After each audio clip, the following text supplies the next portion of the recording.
Beste kijkers, welkom bij weer een video van de Engine Room. En vandaag hebben wij een hele bijzondere gast. Ik zal die zo meteen eventjes introduceren. Jullie hebben hem waarschijnlijk al vaker gezien. Maar uiteraard beginnen we de dag met een lekker bakje espresso. Zo, die andere had ik al klaarstaan. Dan zullen we deze eens eventjes geven aan Juan. Juan, dank u wel. Welkom. Goedemorgen.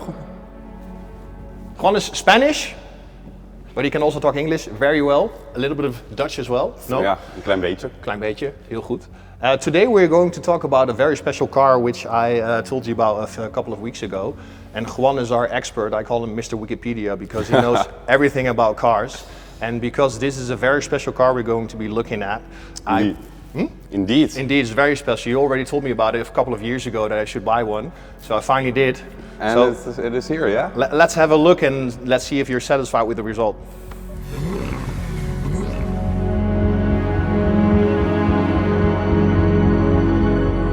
There's only 4 of this in the Netherlands.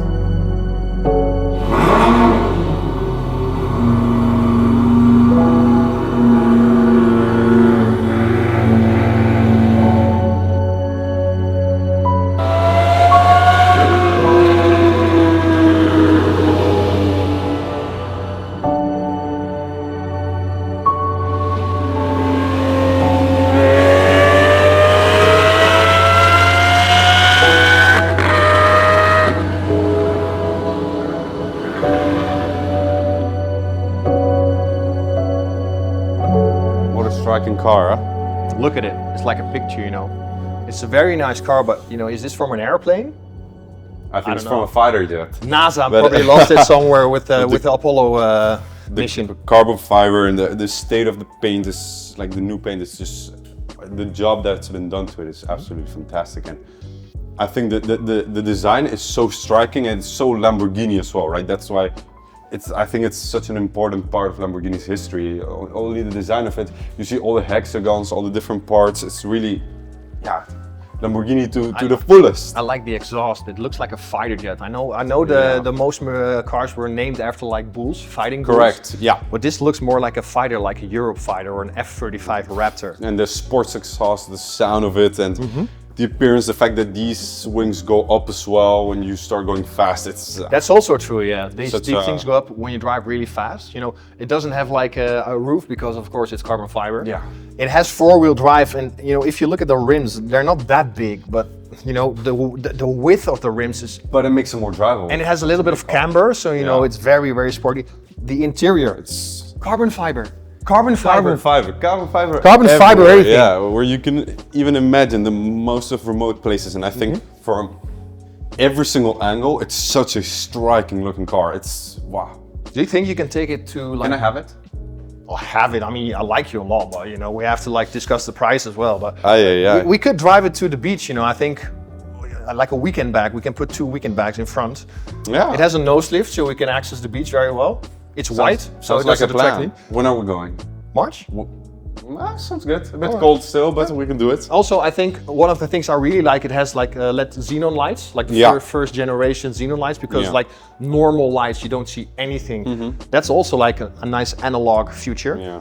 The wings are like the mirrors, they are massive. Yeah. I mean, I have but like you also need it, right? For such a particular cabin as well inside. It's just. That's a very wide car. I mean, the back is like way wider than like a regular LP640.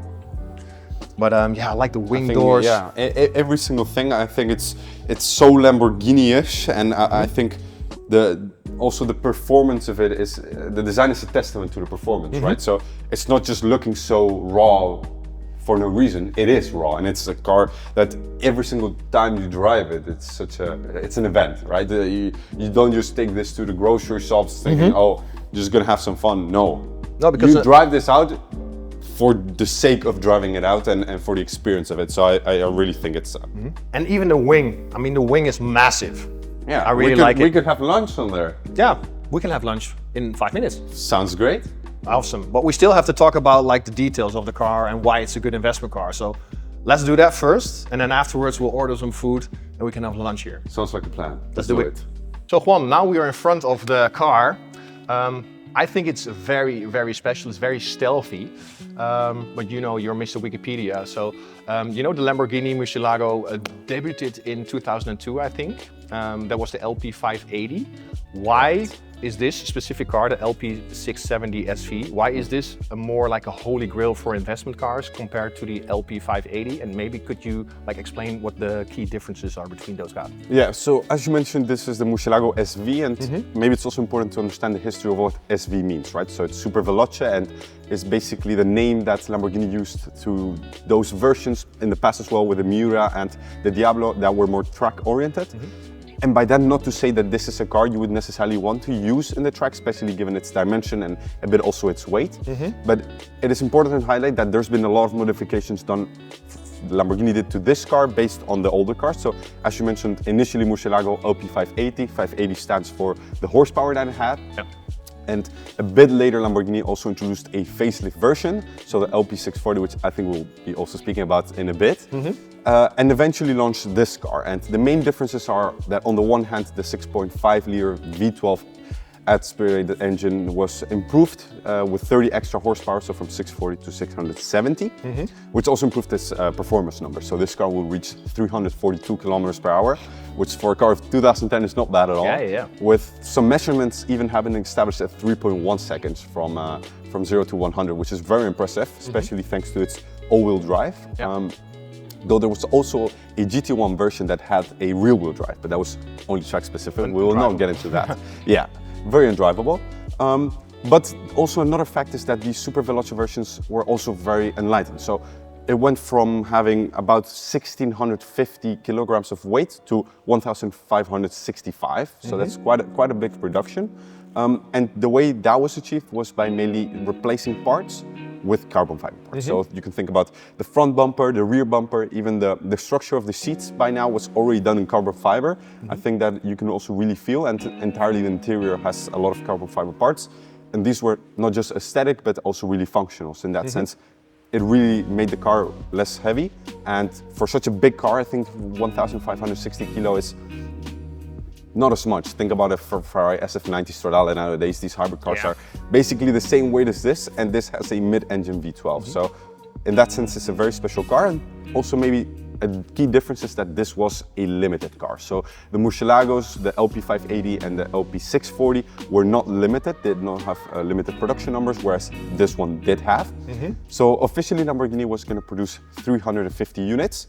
And that was not the case. A lot of numbers have been debated online as well of how many were produced, but what we know is that VinWiki, together with Lamborghini, the factory, released the official numbers, which were in total 308 units produced. And that also includes 10 China edition ones. So in total, about regular SVs, there's 296, of which almost all of them have a automatic gearbox and 6 of them have a manual. So it really makes this car also very unique in the sense that very few of them were produced, and you can think of other V12 cars that were also very limited. Ferrari F50, 349 units. So this is even rarer than that. And I think that is also one of the key points of this car, that there's so few being produced, and also that nowadays very few of them have actually low mileage, basically no modifications, and are in such a great state as this one, as we'll discuss in a minute. Well, we can look at the interior in a couple of minutes, but I wanted to talk like specifically about this car. What do you think makes this car very exceptional? Like you mentioned, the mileage is very low. It's like 5,900 kilometers. Even less, 5,800. So it's very special. Okay, it's low mileage, but what do you think makes this specific car very special? This is unit 36 out of the 350 marked, and it's also important to mention that these numbers, the original clients could choose basically to have them randomly or just personalized as well, so they don't indicate an order in the production line. And it is actually one of the latter Murcielagos SVs. It was originally delivered in the Gulf states and then made its way to China in 2014, 2015. And I think it's important that with these cars that are especially in Asia, that many times there's not much information about them, we've actually managed to find a lot of information and compile this in a report that, well, any interested buyer could actually read. And with that comes the fact that this car had only one owner during its entire stay in China. And that was actually very avid Murcielago collector. He also had a LP640, and during the years that he had it in ownership, about 10 to 11 years, The car only drove 5,800 kilometers. So I think the fact that it's such low mileage makes this car pretty unique compared to other Murcielago SVs. And this is actually also matched by the photographic evidence that there is of the car. So there's very few pictures of the car driving basically in China, and it really confirms a bit that this car, the kilometers actually do make sense in a sense. And next to that, the car now being in the Netherlands is only one of 4 in the country, and we're very few in Europe, especially available for sale. And it's been brought to an amazing condition. I think you can tell the viewers more about that. I'll tell the viewers later about the restoration of the car, but it's like brand new. Plus, I've never seen one drive in real life, never. Ever. Like I saw F50s, I saw F40s, but I've never seen one driven in real life in Europe. And that's why I think compared to like a 509 GTO, it's way more valuable than you're buying it for right now for like what, 800-900 maybe. I think it's way more valuable, especially given the Carrera GTs and stuff. So let's talk about the specifics of this LP670. Like I said, you know the car is like low mileage, but what makes this specific car very special and an investment grade car for you? So I think the first thing to establish is that it is an original car. There's a lot of Murcielagos LP640s that have been basically modified to appear and to look like an LP670. So you can think of having the bumper replaced, adding the rear wing, and we've actually managed to verify the originality of this particular VIN chassis number. So I think that's the first thing to establish that this is an actual Murcielago SV, one of the 308 produced. So again, very rare one. And second, also, I think the particular specification of the car makes it really desirable. So the paint is Bianco Canopus, and out of the total 308 cars, we've established that about 30, without full knowledge of it, but about 30 are in this particular color, Bianco Canopus, so the matte white, which I think provides basically the looks of this car with a very stealthy appearance. And it definitely, I think, highlights those lines and aggressive design that this is one of the best looking Lamborghinis ever, I would even say. Then when you look at the interior as well, it is basically full Alcantara, so Nero Alcantara is the particular name, with some Sabia patterns in the interior. So I think just the condition it is in is second to none, and I think you can also speak about that job that has been done in order to bring this car back to its perfect condition. And next to that, it's just, there's only 4 of this in the Netherlands. There's been 2 that were delivered new, a matte black one and an orange one. There was another orange that was imported in 2022. And now we have this particular car, so very few Murcielago SVs have been in Dutch roads, and to have this here, I think it's a great opportunity for any basically European collector looking to purchase a Murcielago SV, and the opportunity to have it here and with such a low mileage, a desirable specification, in a great condition, just fresh full service from Lamborghini Rotterdam. It's an exceptional opportunity to purchase I think a very you're right. special car. I think it's like the word stealthy comes to mind, and it's like really stealthy. And you know, I think for Europe, especially Holland, because it rains a lot, I mean, the paint is like maybe not a typical Dutch color. You would order it in like an orange or a red. But I think if you see it in real life, you know, this is a very thick paint. It has like a glow on it when it's in the sun. It's very special, and you know, when I saw it for the first time, it had like a wrap. So we put the wrap off, or we pulled it off, and then the paint wasn't really up to like Murcielago SV standards. You know, I think if you sell this car, it should be perfect. So you have like a dilemma. Do we like repaint it, or do we keep it original? And we chose to repaint it. So when we bought it from the collector in China, we brought it into Holland. We repainted all the body parts with a really, really good painter. So if you see it in real life, you're like, wow, this is like fresh out of the factory. Also, what I like about the car is like it has standard ceramic brakes. It has a front nose lift, which is very handy, very practical in Holland. It has like a sports exhaust. It has a rear view camera, and you can even put software on it to do like Spotify or your navigation system. So it's actually, I mean, I won't say it's a very practical car to drive in Europe, but once you hit like the highway or the 80 kilometers per hour roads, it's really, really drivable, and it's fantastically sporty and loud. I think we did a really good job. I mean, you're the expert. I mean, I know that original paint is worth more, but at some point in life, you know, you have so many cars that have like stone chips on the front or have been in like a small accident. You rarely find cars which have original paint, and if they have it, you know, it's all like stone chips. So that's why we chose to like repaint it. I think it's the best choice for this car. Obviously, somebody else's opinion would be different. But what do you think? Is the difference between an original paint car, which doesn't look that great, or a repaint car? What would be, investment-wise, the better car? Would you buy this, or would you buy the same one with like stone chips because it's original? It's a dilemma, I know. Yeah, it is a dilemma, and I think in that sense it's very important to also understand why would you want to have this car. Let's say you're a Lamborghini collector, this could be the crown jewel of your garage in terms of what is a car that is drivable, so like a Miura, which you just want to have in the corner and looking beautifully, and a car that you also want to really use sometimes. And I think what makes this car really special is that driving it is such an outstanding experience, right? So you have a mid-engine V12, which is a super rare type of build, and also with a transmission that is super lively and loud, and you really get the most out of driving this car. And I think it is perfect because it is the balance between enjoying every time you drive it. It's an experience. You're not going to just drive this and be like, okay, that's it.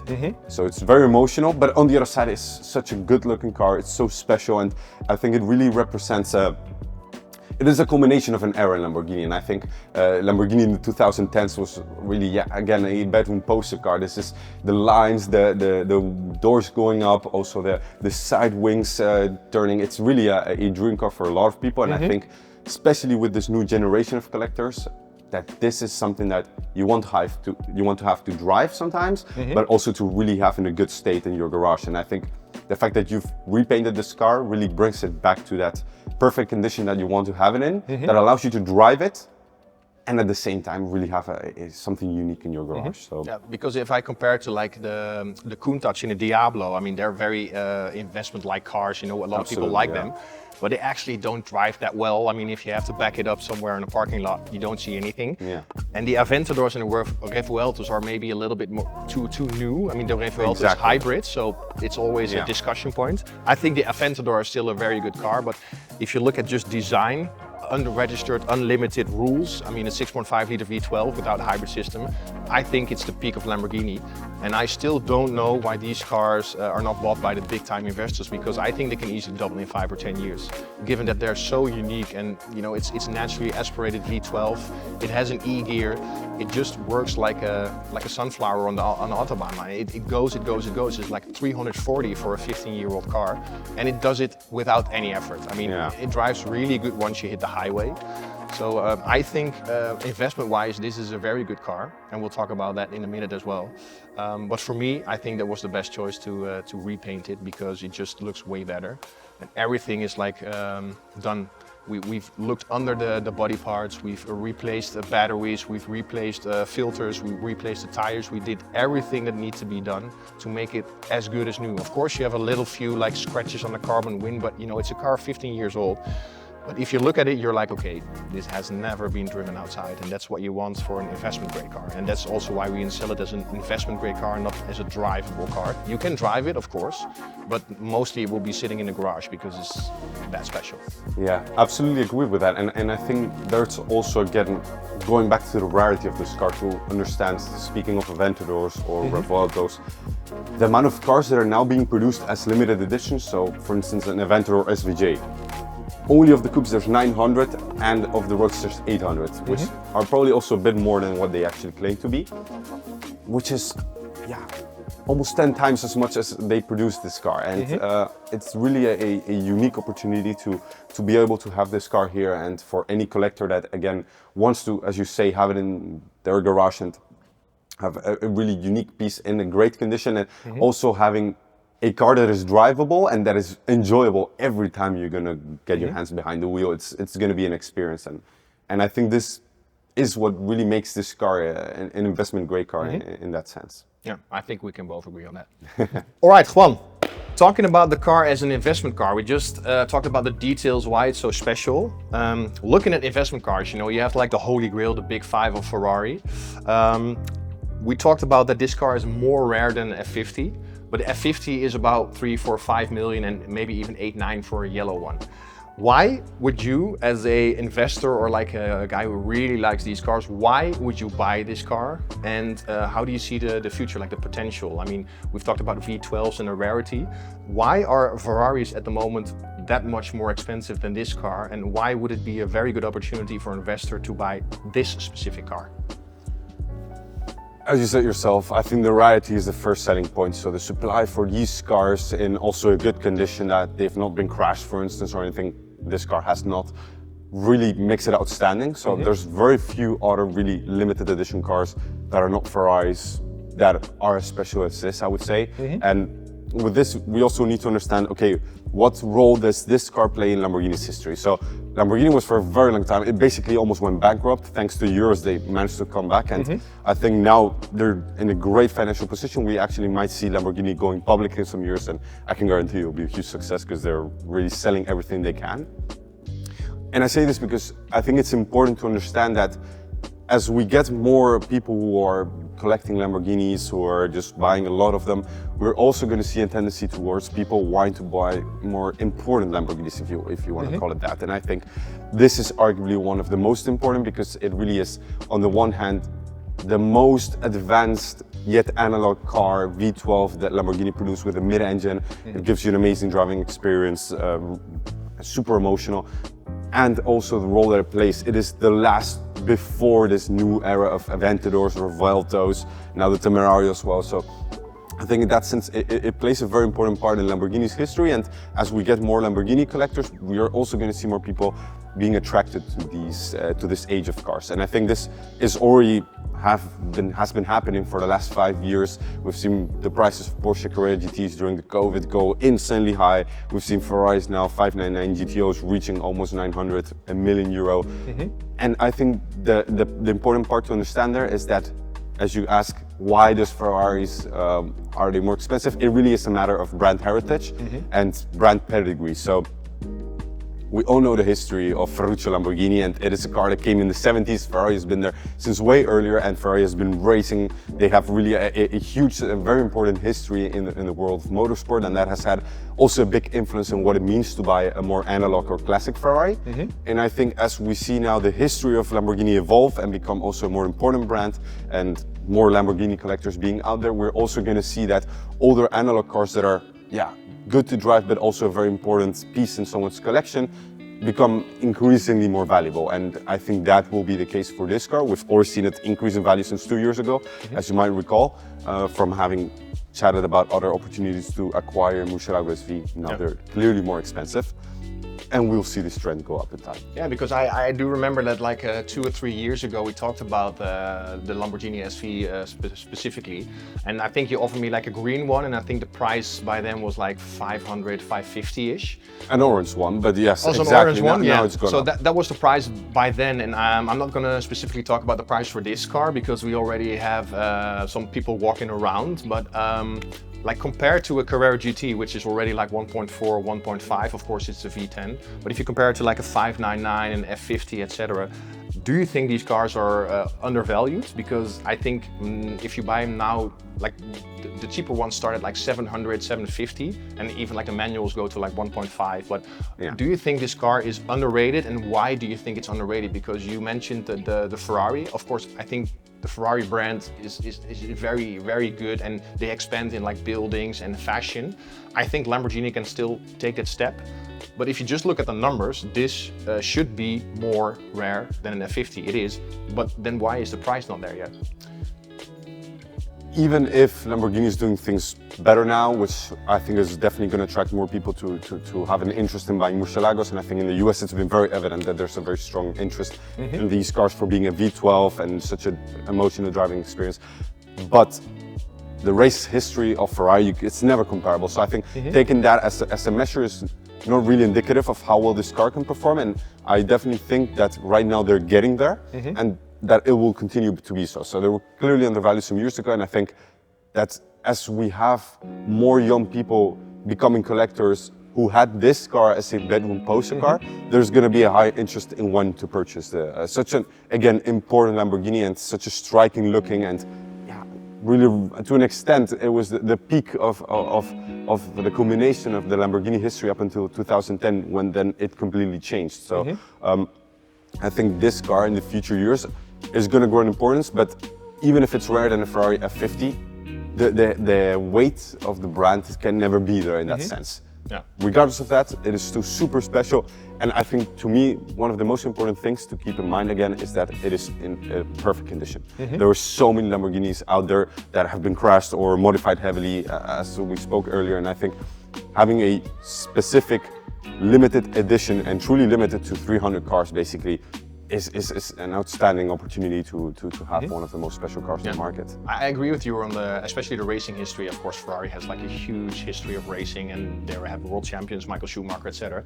But I do think like the newest Ferraris are maybe too modern, and that's why a lot of people like our age, maybe a little bit older, are looking at like 2005, 2010. Those cars are like the perfect brand between analog and digital. But what's also very important is these days a lot of finance companies finance these cars because they're not seen as cars anymore, but more like investments. So you can get like an 80% loan on the car. So let's say if you buy it for like 600,000 or 700,000 euros, you get an 80% loan on it with like a 4% interest. I think in 5 or 6 years time, you're still going to make a huge profit on the car, and you can drive it. And you know, in Holland, it's very interesting to buy it as a privately owned person because you don't have to pay taxes over the profit. So I think, even though as a car and an investment it's fun, but it's also a fiscal option for a lot of investors in Holland. I'm not sure if other countries in Europe, but I think even though you can get loans on it, the investment grade car like this is so special, and like I said, I've never seen one drive in Holland. So even though if you can afford it, financing it with like the upsides the next years, it's going to be 100, 200, 300,000 euros, maybe even 1 million in 5 or 10 years. I think that's also something to take into consideration, because even if you don't have the money, you can finance these cars because they're seen as art. And maybe also to just wrap it up, I think it's so important to understand what is the level of supply, right? This is markets of cars are just also supply and demand. The supply of these cars, there's 4 in Netherlands, this is one of them. None of them has this level of mileage of just 5,800 kilometers. This is such a desirable specification. It has been brought to a perfect condition. You want to have this now. It is really, I think, the moment to purchase this car. And also considering that you have already done all that process of managing to get it to the Netherlands, and there's going to be very few opportunities to have a car like this in this condition already in the Netherlands and available for purchase with such a obviously investment-oriented future ahead of it. So again, I will not stop stressing that. No, I know, and like I said, you know, you did a lot of research about the car. I think we have like a 35-page report on the complete history of the car. And I also think, you know, apart from buying it and seeing it as an investment, you buy maybe one of the most important pieces of history of Lamborghini, because of course you have the Miura and the Countach, you know, the Wolf of Wall Street. But this car, I think, is even more special. Like I said, you know, you're not buying a car in investment grade, you're buying a little piece of Lamborghini history, and I think in 10, 15 years time, we'll all be like, oh, I wish I still had the car, I wish I could still sell it. Don't miss out. No, well, I'm gonna miss it already, but you know. So Juan, what do you think about the car? Did we bring it back to life, like in a good way? Is it good? Is it like, will you buy it? I would. Oh, really? Absolutely. Next to the fact that I think the Murcielago SV is such a special car, we've spoken a lot about how of an investment this can be, but this particular unit, being already in the Netherlands, everything already has happened to it that needed to happen. So the new paint job, the low mileage, the everything fresh service at the official dealership, I think it really is an amazing opportunity for me to have it here, to look at it, and I think the same for you, but also for any serious collector who wants to have a piece in their garage that is an important part of Lamborghini's history, but also so emotional. It is an event every time you go out and drive it. Yeah, I kind of agree with you, and after seeing this car, I'm like, maybe we should buy more of these specific cars. So maybe next time I have a little surprise for you if we do another video about a specific car. Well, I'm certainly looking forward to it, and thank you so much for having me. Of course, Juan, and I'll see you next time.